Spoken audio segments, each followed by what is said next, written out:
बिस्मिल्लाहिर्रहमानिर्रहीम। अस्सलाम वालेकुम। मैं हूँ मारिया सैयद। मैं हूँ सबिका सैयद। आज मैं आपके साथ चॉकलेट आइसक्रीम की रेसिपी शेयर करूँगी। और चॉकलेट आइसक्रीम बनाने के लिए मुझे चाहिए यहाँ पे ये होममेड कंडेंस्ड मिल्क है। इसकी ये मैं बनाना सिखा चुकी हूँ। इसकी रेसिपी भी आपको इसी चैनल पे मिल जाएगी।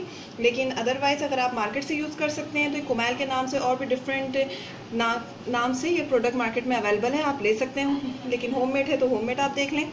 1 कप मैंने व्हिपिंग क्रीम को व्हिप्ड किया है। ये व्हिप्ड की तरीका भी मैं आपको बता चुकी हूँ कि मैं किस तरह क्रीम को व्हिप्ड करती हूँ। इसकी वीडियो भी मौजूद है। ये यहाँ पे चॉकलेट चिप्स हैं, ये मैं 1 टेबल स्पून आइसक्रीम में डालूंगी। और ये है कोको पाउडर, ये मैंने 1 टेबल स्पून लिया है। मैं यहाँ पे कोको पाउडर इटलियानो का यूज़ कर रही हूँ। आप चाहें तो किसी भी कंपनी का यूज़ कर सकते हैं, रसमोर का, और भी डिफरेंट नाम से कंपनीज है, लेकिन मैं यहाँ पे इटलियानो का यूज़ करती हूँ। और आइसक्रीम कंटेनर चाहिए और प्लास्टिक कवर, प्लास्टिक का नहीं लेकिन आप किसी से भी कवर कर सकते हैं, वो कोई इशू नहीं है। तो चलें हम आते हैं अपनी रेसिपी की तरफ।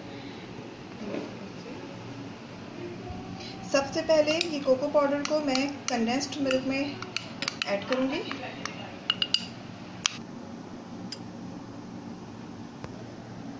इसको अच्छे से यहाँ पे मिक्स कर लेंगे।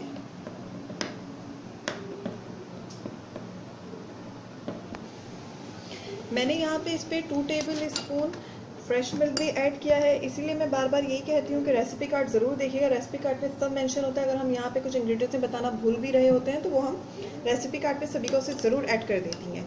तो यहाँ पे मैंने कंडेंस्ड मिल्क जो है वो मैंने लिए है 3 टेबल स्पून भर के कंडेंस्ड मिल्क लेना है। कंडेंस्ड मिल्क में 1 tablespoon cocoa powder add करके उसमें 2 टेबल स्पून फ्रेश मिल्क डाल के उसको मैंने यहाँ पे इस तरह से इसका देखिए अच्छा सा पेस्ट बना लिया है। और अब मैं इसे ऐड करूँगी, ये जो क्रीम मैंने यहाँ पे व्हिप की हुई है इसमें ऐड करूँगी। इसे व्हिप क्रीम में ऐड कर लीजिए। और एक बात की आपको ध्यान रखना है कि कोको पाउडर आप चाहे किसी भी कंपनी का यूज़ करें, उसे छान ज़रूर लीजिएगा।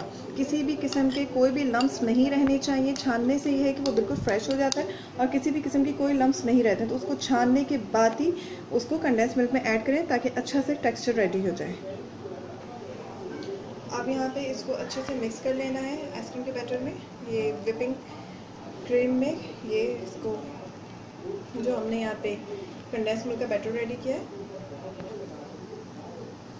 मैं यहाँ पे एक बात और बता दूँ कि अगर आपकी तरफ यानी काफ़ी एरियाज़ हैं जहाँ व्हिपिंग क्रीम अवेलेबल नहीं है, कोई स्टोर्स नहीं है ऐसे जहाँ पे व्हिपिंग क्रीम मिल सके, तो यहाँ पे एक बात और बता दूँ कि अगर आपके पास कोई फ्रेश क्रीम भी है, ऑलपर्स की है, मिल्क पैक की है, और भी किसी कंपनी की अगर सिंपल फ्रेश क्रीम है तो उसको आप फ्रेश क्रीम को लें और उसको अच्छे से चिल कर लें। उसमें शुगर ऐड करें। 1 पैकेट में 1 टीस्पून शुगर डालें, चंद ड्रॉप उसमें वनीला एसेंस के डालें और उसको अच्छे से, अगर आप फोक से कर सकते हैं या आपके पास विस्क से करने, और अगर आपके पास बीटर मशीन है तो आप उससे उसको अच्छे से बीट कर लें। जब वो बैटर थोड़ा थिक हो जाए, अच्छे से क्रीम जब व्हिप हो जाए, कोई ज़रूर, क्योंकि ये क्रीम्स व्हिप नहीं होती हैं, ये बस थोड़ी सी थिक हो सकती हैं लेकिन ये व्हिप नहीं होती हैं। तो हो जाए, रेडी हो जाए, तो उससे भी आपकी एक अच्छी सी आइसक्रीम रेडी हो सकती है। कोई ज़रूरी नहीं है कि आप बिल्कुल आप व्हिपिंग ही क्रीम से आइसक्रीम बनाएं।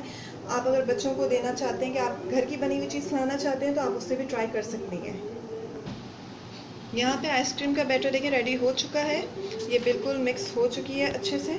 देखें, इसको बिल्कुल इस तरह से मेक श्योर कर लेना है कि कोई भी लम्स ना रह जाएं। इसको अच्छे से मिक्स कर लेना है। और अब मैं यहाँ पे ऑलरेडी वॉश्ड माय हैंड, मैं यहाँ पे 1 टेबल स्पून के करीब ये जो है चॉकलेट चिप्स ये ऐड करूँगी। ये आपके फ्लेवर को और उभार देंगे आइसक्रीम के।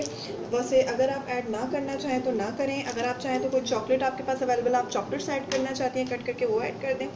ये फ्लेवर को और उभार देती है। लेकिन अगर नहीं भी ऐड करना चाहें तो कोई इशू नहीं है। चॉकलेट आइसक्रीम का बैटर यहाँ पे रेडी हो चुका है। अब इसे हम आइसक्रीम कंटेनर में रख डालेंगे। कोई भी एयर पैक आइसक्रीम कंटेनर जो कि मोस्टली घरों में होता ही है, तो उसमें आप इसको कर लें ताकि क्रिस्टलाइज ना हो, इसलिए एयर पैक होना चाहिए उसको अच्छे से। लेकिन क्रिस्टलाइजेशन से बचाने का मैं भी आपको एक और टेक्निक यहाँ पे दूंगी जो मैं सारे आइसक्रीम की रेसिपीज़ में ज़रूर शेयर करती हूँ। ये पूरा बैटर रेडी हो चुका है। अब मैं इसको सेटल कर लूँगी। ये आइसक्रीम पे मैंने प्लास्टिक कवर किया है, ठीक है। अब इसे यूँ लाइट हैंड से इसे प्रेस डाउन करना है आइसक्रीम के बैटर में। ये देखें, इसको लाइट हैंड से आपको प्रेस डाउन करना है। इससे आपकी जो क्रिस्टलाइजेशन जो आइसक्रीम में हो जाती है तो आइस क्रिस्टल्स बनने लगते हैं, तो वो नहीं होगा इससे। यहाँ पे ये टेक्निक आपको ज़रूर फॉलो करनी है। और अब मैं इसे कवर कर दूँगी। यहाँ पे आपको एक बात और बताती चलूँ कि ये फ्रेश क्रीम से जो मैंने आपको आइसक्रीम बनाने का तरीका बताया, तो फ्रेश क्रीम को कैसे रेडी करना है आइसक्रीम के लिए, इसकी रेसिपी मैं रेसिपी कार्ड पे सभी का मेंशन कर देंगी, आप ज़रूर देख लीजिएगा।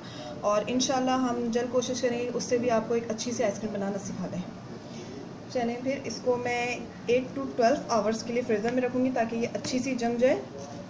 और इसके साथ ही मैं हूँ मारिया सैयद, मैं हूँ सबिका सैयद, और हमें दुआओं में याद रखिएगा। और अब इजाज़त दीजिए। अल्लाह हाफिज़। अल्लाह हाफिज़।